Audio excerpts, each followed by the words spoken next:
In this video, I'm going to play a 1500 rated chess player. We're going to take a look at the things it takes to get to 1500 in chess, and also the things that a 1500 rated player still needs to work on. Anyway, without further ado, let's dive in. Let's play some chess.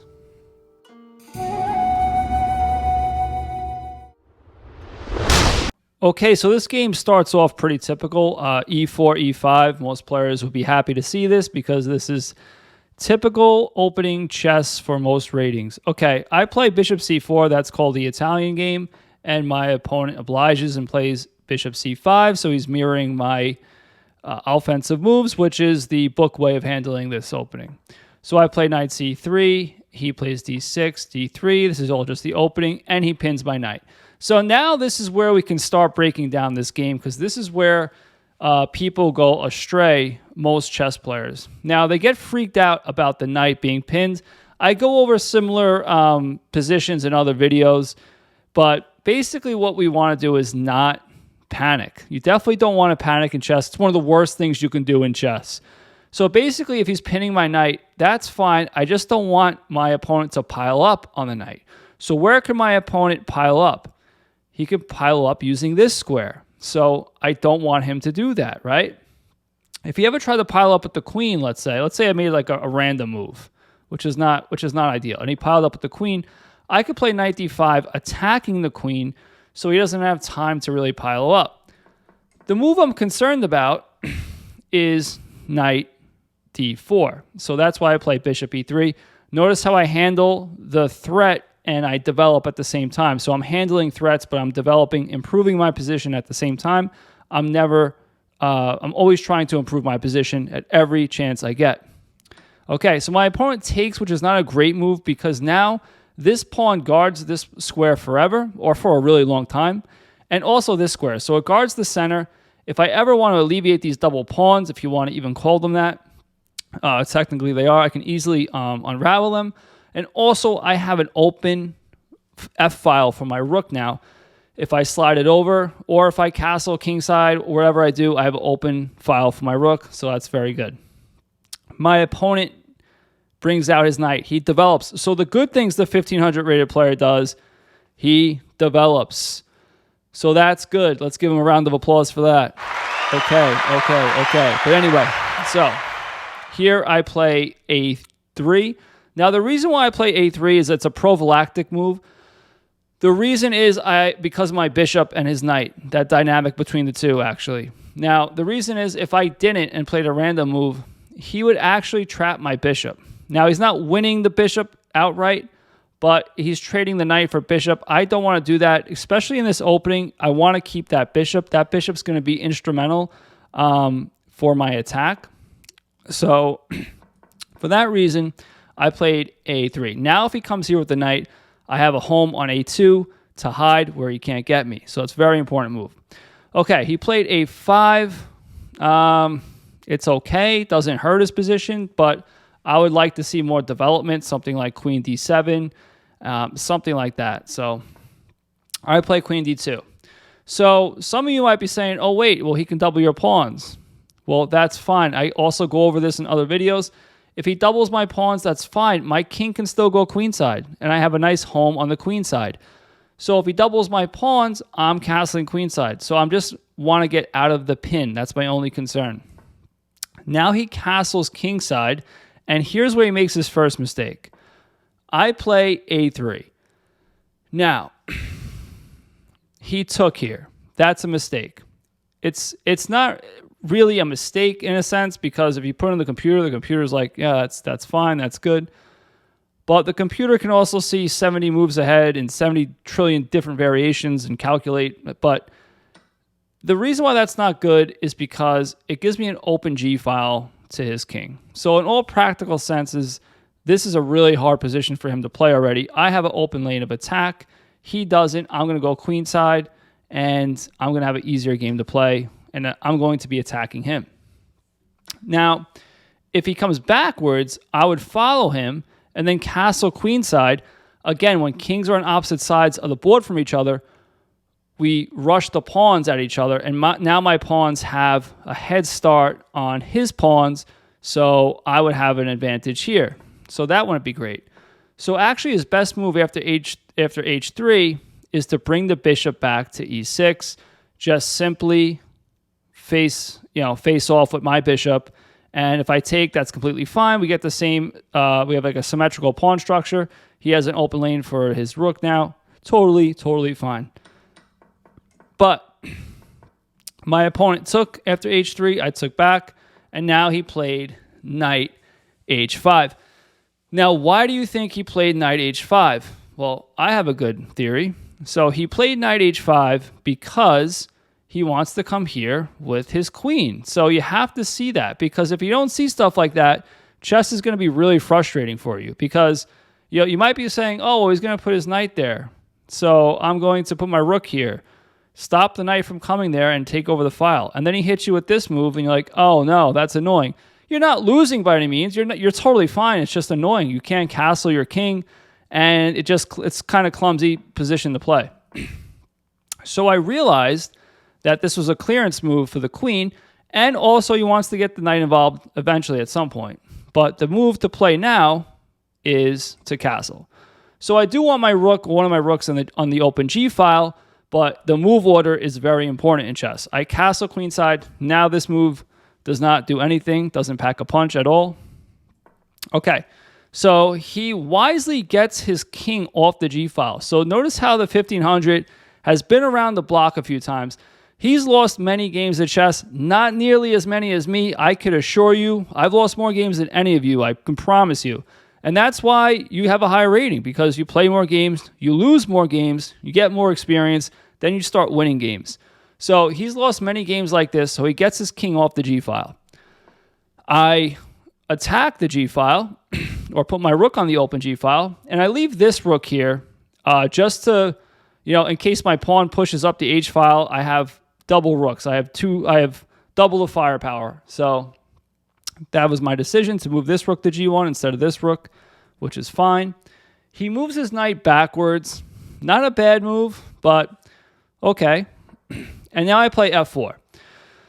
So I start expanding in the center / king side, and if he doesn't take, I was going to play F5, which would be good for me. So he shouldn't let me do that. But the move he played was pretty bad. Now, what should he do? You should never let your opponent just take over territory, especially where the opponent's king is. But you shouldn't just concede territory to your opponent. So he shouldn't just let's say he played a random move. That would be bad, because I would start taking over territory. That's not good. I would have more space. He should take and challenge this right away. And then after I take back, challenge the center again. Now he's not letting my pawn move up any further. He's blockading my pawn. If I take, no problem. He takes with the knight. He has an excellent position. His knight's coming into the game. His knights support each other, actually. He can bring a rook over, a queen, and sink the knight here. He has an excellent game. That's how he should play.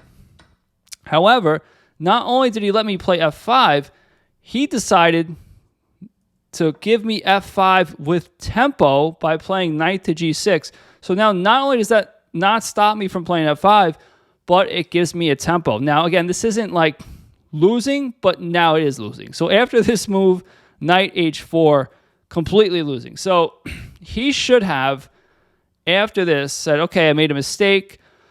This is what a really experienced player would do. He would just say, okay, I'm going to go back, retreat. I'm going to settle down, regroup, and figure something out. But he decided what a lot of players do is they go forward. They don't want to retreat. Part of it is they feel like going forward is better, and part of it is a bluff. They feel like, hey, you didn't thwart my attack or anything. You didn't catch me off guard. I'm actually was anticipating that move, and I'm coming forward, and I have a plan. But there's really no plan here. There's a one-move attack here coming, and that's knight F3, forking my queen and rook. So what do I do? What would you do to stop your opponent from coming here? Now, of course, you could play like this rook over here, but that wouldn't make sense because you had a rook on the open G file, and now you don't, and the move doesn't do anything really positive. Plus, that would actually be a blunder because you would get forked, so that'd be pretty horrible. So what move would defend this square and actually do something, like improve a piece and attack something? So if you think of it that way, queen f2 makes a lot of sense. That's what I played. And yes, I'm attacking his knight, but it is defended. The point is, this knight, although it's poorly placed, you should never put a knight on the side of the board unless you absolutely have to have some brilliant idea. Other than that, you shouldn't do that. So 2 knights on the side of the board, really bad. This one can get back in the game. This one has nowhere to go. So that's why I start piling up on the one that has nowhere to go. So my idea is going to be rook g4 and just trap the knight. Okay, so he sees that. He sees he has nowhere to put the knight. So he plays c6. This is pretty clever. So again, he's been around the block for a while. So after I play g4, the point behind c6 was it is a stepping stone for his other pawn to go to b5 and attack my bishop. Now, his point was, if I attack his knight, if I take his knight, he takes my bishop. I guess his other point was, if I just move my bishop away, he might do something like g5 and then anchor the knight there. I would probably just play this rook here and pile up on this pawn. He could settle things down, close up the position. His knights are still bad, but he's not down material. However, he miscalculated. I can play rook takes h4, and that's what I did play. Because yes, he can and would take the bishop. That was his idea, but he saw that I was attacking the knight after it. So basically, it's tactics. I took the knight, and if he does take my bishop, I have this knight as well. I'm up a piece. So after I took the knight, he realized that if he took the bishop, I'd take the knight. So he's down a piece already. He doesn't want to trade down more pieces, so he just bailed out and went to f6. But now I'm up a piece. So I just retreated my bishop. He attacked my knight. I took. He takes back. And now I made a decision that's pretty easy for me to make, but a lot of players would be reluctant to do this. I just brought my knight back to b1. And this is my philosophy. I have open lanes of attack. I have a rook. This rook's going to get into the attack. My queen's going to join in, and my bishop's an offensive piece. So I have 1, 2, 3, 4 offensive pieces. I don't need a fifth one. The knight is going to be a defensive piece. It's going to be my goalie, so to speak. He's going to block all the checks coming down here. He's going to stop things from coming around my king. So that's his job. His job is to play defense, and he's going to be the one of the unsung heroes of the game, so to speak, to let my other pieces play offense. So immediately my opponent pins the knight. I just take over the g-file. And my opponent plays another mistake. He makes another mistake. He plays g6. Again, just like the 1300 in the video. I'll link this the video for how to get to 1300 in this video. But he should not be pushing pawns in front of his king unless you have absolutely good reason to. This is just going to speed up my attack and weaken his king position. You'll see g6 actually gives me something to latch onto or hook onto. That's why it's called a hook pawn. And this is actually one of the decisive mistakes of the game, and you'll see at the end of the video why it's such a bad move. So I sink my rook into into h6. Now this is actually a hole in the position. He should play knight g8, getting rid of my rook. I would just come back here. He would come back here, and then I would figure out something else. But I came up here to see what he would do. He did not play knight g8. He played queen e7. And now I sank my queen onto the h-file. Now my point is he can't go to g8 because now I have firepower here, and that's checkmate. So after queen h4, he played rook g8. But now you'll see why you don't move pawns in front of your king. I took here, and my opponent resigned after he took. He immediately quit the game because he can't take with this pawn. It's illegal. And after he took, he realized the game is over because it's over anyway. I'm completely winning. But now I also have the exchange. And after he takes, he's down way too much material. Not to mention, I can even do moves like this because I have such a good position. Anything I do is probably winning here. So 1500 still have some things to work on, but they are decent chess players. And if you like this video, check out this one, how to get the 1300 in chess. And I'll catch you guys next time. Get out of here.